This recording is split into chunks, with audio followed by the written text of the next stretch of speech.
दोस्तों, code cafe में आपका स्वागत है। तो इस वीडियो में हम देखेंगे most task interview question on collection. अगर आप जावा का इंटरव्यू देने जाओगे तो बहुत ज़्यादा चांसेस है कि आपको कलेक्शन टॉपिक के ऊपर क्वेश्चंस पूछेंगे। तो इस वीडियो में मैंने कुछ कॉमन क्वेश्चंस ऐड किए हैं जो कि कलेक्शंस टॉपिक पे बहुत सारे कंपनीज के इंटरव्यू में पूछे गए हैं। तो कोड कैफे के आज के मेनू में है, what is the root interface of collection framework, what are the main interfaces of the collection framework, what is the copy on write array list, difference between collection and collections, how to traverse over a hash map, what is the difference between array list and linked list, difference between set and map, and the internal working of hash map. पहला question, what is the root interface of collection framework? So the root of the Java collection framework is java.util.collection interface. The interface is the foundation of the framework. तो collection framework का जो root है वो एक collection नाम का interface है जिसके पास बाय डिफॉल्ट बहुत सारी मेथड है. It provides basic operation that all collection classes must implement. It contains some important method such as size, iterator, add, remove, clear that every collection class must implement. तो जो collection framework है उसका जो root interface है जिसका नाम collection interface ही है, तो उसके पास ये size, iterator, add, remove, clear और ऐसे कुछ मेथड्स है. तो जो भी क्लास या फिर इंटरफेस इस कलेक्शन इंटरफेस को इम्प्लीमेंट या एक्सटेंड करेगा उसके पास ये मेथड्स अवेलेबल हो जाएंगी. Next question, what are the main interfaces of the collection framework. तो कलेक्शन के अंदर भी बहुत सारे इंटरफेसेस है और क्लासेस है जो हायरार्की हमें समझ लेनी होगी. लेकिन द मेन इंटरफेस, इस क्वेश्चन में सिर्फ इंटरफेस पूछे हैं. The main interfaces are collection जो कि रूट इंटरफेस है, उसके बाद उसको एक्सटेंड करता है लिस्ट इंटरफेस, सेट, मैप और क्यू इंटरफेस. तो मैप कलेक्शन में नहीं, उसको अलग से लिखते हैं क्योंकि मैप के अंदर हम की वैल्यू पेयर स्टोर करते हैं, बाकी जो सब है वो सिर्फ वैल्यू स्टोर करते हैं. तो जो मेन इंटरफेस है जो कलेक्शन फ्रेमवर्क के अंदर आते हैं वो होते हैं collection, list, set, map, Q और फिर D Q and sorted set. तो मैप जो है उसका पेरेंट कलेक्शन नहीं है, वो कलेक्शन फ्रेमवर्क के जरूर अंदर जरूर आता है, लेकिन उसका जो पेरेंट है वो मतलब मैप का रूट मैप ही है, उसका पेरेंट कलेक्शन इंटरफेस नहीं है. तो these are the interfaces which comes under collection framework. What is the copy on write array list? Copy on write array list ये क्वेश्चन मुझसे एक्सेंचर के इंटरव्यू में पूछा गया था और शायद ग्लोबल लॉजिक के भी इंटरव्यू में मुझसे पूछा गया था. ये 2-3 बार इंटरव्यू में मैं ये क्वेश्चन फेस कर चुका हूँ. जब पहली बार मुझे इस क्वेश्चन के बारे में पूछा तब आई वॉज टोटली अनअवेयर कि ऐसा भी कुछ एरे लिस्ट है, तो मैं इसके बारे में कुछ बता नहीं पाया. लेकिन इसका जो आंसर है वो बहुत ही सिंपल है और बहुत ही कॉमन है. Like it implements the list interface. तो it is an thread safe version of array list. तो हमारी जो कॉमन एरे लिस्ट रहती है जो हम नॉर्मली यूज करते हैं वो थ्रेड सेफ नहीं रहती. बस इतना ही फर्क है. और ये जो copy on write array list है ये थ्रेड सेफ रहती है. So it is a thread safe version of ArrayList in which all the modification, add, set, remove, etc. are implemented by making a fresh copy. तो एक अलग मतलब जो हमारी एरे लिस्ट रहती है उसकी अलग से एक फ्रेश कॉपी बनाता है और जो कि थ्रेड सेफ रहती है और उसके अंदर हम सिर्फ फिर ये ऑपरेशन परफॉर्म कर सकते हैं. तो it is costly to use because for every update operation a clone copy will be created. तो जैसे कि मैंने बताया कि एरे लिस्ट की ये कॉपी बनाता है और फिर उस पर ये ऑपरेशन परफॉर्म करता है. तो ये थोड़ा कॉस्टली रहता है क्योंकि हर बार अगर हम किसी एरे लिस्ट को क्लोन करेंगे तो वो ऑब्वियसली उसको टाइम और स्पेस भी ज़्यादा लगेंगे. The iterator of copy on write array list can not perform remove operation, otherwise we will get run time exception saying unsupported operation exception. Add and set methods on copy on write array list iterator also throws unsupported operation exception.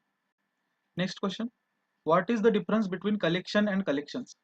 तो collection और collections ये दो अलग अलग चीजें हैं. Collection framework दोनों collection framework के अंदर आती है. तो ये क्वेश्चन भी मैं बहुत सारे इंटरव्यू में फेस कर चुका हूँ. तो कलेक्शन जो है ये एक इंटरफेस है. कलेक्शन इज एन इंटरफेस और जो कलेक्शंस है तो ये एक यूटिलिटी क्लास है. तो कलेक्शन जो इंटरफेस है is used to represent a group of individual objects as a single unit, while collection defines several utility methods that are used to operate on collection. तो collections जहाँ पे S लगा है collection के सामने, वो एक क्लास है, यूटिलिटी क्लास है, जिसके अंदर कुछ मेथड है। आपने बहुत बार देखा होगा, हम जब जावा 8 में कोड लिखते हैं तो वहाँ पे हम collections dot sort, collections dot to list ऐसा कुछ लिखते हैं। तो वो हो गया यूटिलिटी क्लास, और कलेक्शन जो है वो इंटरफेस है। The add, remove, clear, size and contents are the important methods of the collection interface. और कलेक्शंस के अंदर it has a method sort to sort the collection elements, and it has a method min and max to find the minimum and maximum value respectively in the collection. तो this is the common difference. Main difference ये बताना है कि collection ये तो interface है और collections class है, यूटिलिटी क्लास है। ओके, तो next question. So how to traverse over hash map. ये भी क्वेश्चन मैंने बहुत बार इंटरव्यू में फेस किया है। How to traverse over hash map, दो तीन ही क्वेश्चन है हैश मैप के ऊपर जो पूछे जाते हैं, जिसमें से एक है internal working of hash map और फिर दूसरा है how to traverse over hash map. तो इंटरनल वर्किंग वाला क्वेश्चन हमने सामने ऐड किया है, लेकिन अभी हम देखते हैं how to traverse over hash map. तो hash map stores the data in key value pair. ये तो हम पढ़े हैं, अभी बहुत बार पढ़ चुके हैं कि हैश मैप जो है वो डेटा को की वैल्यू पेयर में स्टोर करता है, and you can access them by indexing of another type. Hash map class implements map interface which allows us to store key. Map.entry set is used to retrieve all the key value pairs called map.entries and stores internally into a set. तो सबसे ज़्यादा important है ये line map dot entry set. इसकी मदद से हम hash map के अंदर ट्रैवर्स करते हैं। There are three types of method using which we can traverse in hash map. So first है यूजिंग इटरेटर, दूसरा है यूजिंग इनहांस फॉर लूप, और तीसरा है यूजिंग फॉर ईच मेथड। तो हम यहाँ पे अभी इनहांस फॉर लूप से ट्रैवर्स करना सीखेंगे, और अगर आपसे कोई इस पे क्वेश्चन पूछ रहा है तो उनको भी एक्सपेक्ट है कि आप इसी मेथड से उनको बताएंगे। तो सबसे पहले यहाँ पे जो हम ऐप डॉट एंट्री सेट है उसकी मदद से हम मैप से हम अपनी वैल्यूज को फेच करेंगे, मैप डॉट एंट्री सेट। तो मैप हमारे यहाँ पे हैश मतलब हैश मैप का नाम मैप है, और उसमें से हम एंट्री सेट से उसकी वैल्यू फेच करेंगे, और वो वैल्यू हम यहाँ से यहाँ मैप एलिमेंट में एक वन बाय वन डाल रहे हैं फॉर ईच लूप की मदद से। तो one by one map dot element में एक एक वैल्यू आ जाएंगी, और फिर मैप डॉट एलिमेंट में की वैल्यू पेयर से डेटा हमारा आ गया है, तो उससे हम गेट की और गेट वैल्यू की हेल्प से हम अपना डेटा फेच कर पाएंगे। तो this is how we will traverse in hash map. तो इसको हम अभी प्रैक्टिकली देखते हैं। तो यहाँ पे मैंने एक हैश मैप डेमो नाम का क्लास बनाया है, जिसके अंदर हम यहाँ पे मैप नाम का हैश मैप क्रिएट किया है, और फिर हमने इस मैप के अंदर चार वैल्यूज इंसर्ट की है। तो अभी हम देखेंगे कि हैश मैप के अंदर ट्रैवर्स कैसे करना है। तो सिंपल है, सबसे पहले मैंने बताया था कि entry set method, map dot entry set. तो ये जो मेथड है इसकी मदद से हम ट्रैवर्स करना सीखेंगे। तो सिंपल है, अगर आपको उतना पूरा सिंटैक्स याद नहीं आ रहा है तो हम बस इतना ध्यान में रखेंगे तो भी हो जाएगा, मैप डॉट एंट्री सेट। तो मैं इक्लिप्स में काम कर रहा हूँ, इसलिए मैं दबाऊंगा Ctrl+1, जो कि हमें ये वैल्यू स्टोर करने के लिए एक वेरिएबल दे देगी। तो देखिए यहाँ पे सेट एंट्री, और एंट्री सेट के अंदर ये मैप डॉट एंट्री सेट हमारा स्टोर हो गया। तो हम यहाँ से सेट हटा देंगे, इसकी ज़रूरत नहीं है, और इसको हम दे देंगे मैप एलिमेंट। तो इसको हम लिखेंगे मैप डॉट एंट्री। मैप को इंपोर्ट कर दिया, ठीक है। और यहाँ पे इसको हम फॉर ईच लूप के अंदर डाल देंगे।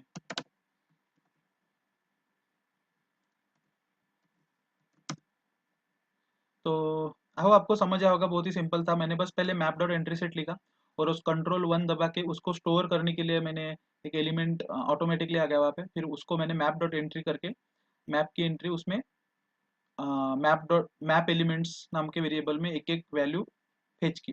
तो यहाँ पे अभी हम प्रिंट करेंगे। तो प्रिंट करने के लिए हम लिखेंगे system dot out dot print ln. पहले लिखेंगे की के लिए हमारे पास है मैप एलिमेंट डॉट गेट की, और उसके सामने हम लिखेंगे वैल्यू। तो यहाँ पे हम डबल कोट्स के अंदर पे लिखेंगे वैल्यू, और वैल्यू के लिए लिखेंगे map elements dot get value. तो इस हिसाब से हम हमारे सारे की और वैल्यूज की एंट्री प्रिंट करेंगे। तो हम यहाँ पे मैप के अंदर बेसिकली ट्रैवर्स कर रहे हैं, और 1 बाय 1 सब एंट्रीज को प्रिंट कर रहे हैं। तो यहाँ पे देखिए अनयूज्ड इंपोर्ट है, तो इसको हटाने के लिए इक्लिप्स के अंदर आप दबा सकते हैं कंट्रोल शिफ्ट और ओ। कंट्रोल शिफ्ट ओ दबाने के बाद कंट्रोल एस करके सेव कर देंगे तो वो सारे हट जाएंगे। अभी हम इसको रन करके देखते हैं, तो right click, run as Java application, तो आप कंसोल में देख पाओगे। ये देखिए हमारे एक के बाद एक सारी एंट्रीज मैप के अंदर जितनी एंट्रीज है सभी प्रिंट होगी। तो आई होप आपको समझ आया होगा हम मैप के अंदर ट्रैवर्स कैसे कैसे कर सकते हैं। उसके लिए सबसे जरूरी है मैप डॉट एंट्री सेट। तो यहाँ पे मैप हमारे मैप का नाम है, मैप का कुछ नाम कुछ और रहता तो हम कुछ और वेरिएबल यूज कर सकते हैं, लेकिन एंट्री सेट ये जो मेथड है इसके यूज से हम मैप के अंदर ट्रैवर्स कर सकते हैं। नेक्स्ट क्वेश्चन है what is the difference between array list and link list. तो इस टॉपिक पे मैंने एक सेपरेट वीडियो बनाया है, आप मेरे चैनल पे जाके चेकआउट कर सकते हो। Array list versus link list search करोगे तो मिल जाएगा। तो उसमें ये सारे पॉइंट्स और प्रैक्टिकली मैंने बताया है कि इंटरनली ये यूज होता कैसे, ये मतलब वर्क करता कैसे है, इंटरनली मेमोरी में कैसे एलिमेंट स्टोर होते हैं, एरे लिस्ट के कैसे होते हैं, लिंक लिस्ट के कैसे होते हैं, और फिर हम कोई ऑपरेशन करें तो वो मेमोरी के अंदर क्या चेंजेस होते हैं, वो सब हम डिस्कस कर चुके हैं। यहाँ पे आई बटन में वो लिंक दे दूंगा, यहाँ जाके चेकआउट कर सकते हैं वीडियो। उसके बाद next question, what is the difference between set and map. तो ये भी क्वेश्चन मुझे एक ग्लोबल लॉजिक के इंटरव्यू में पूछा गया था, सेट और मैप का डिफरेंस। तो सबसे पहले हम जब भी सेट, कोई भी सेट हो, link hash set, tree set, कोई भी सेट हो, तो सबसे पहले एक बात ध्यान में रखनी कि सेट के अंदर हम डुप्लीकेट वैल्यू स्टोर नहीं कर सकते। सबसे इंपॉर्टेंट पॉइंट है, सेट की खासियत ही यही है कि वो हमें डुप्लीकेट एलिमेंट स्टोर नहीं करने देता।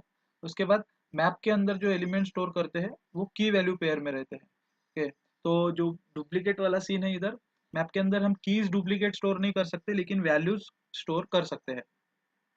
ओके, उसके बाद set implementation classes are hash set, link hash set and reset.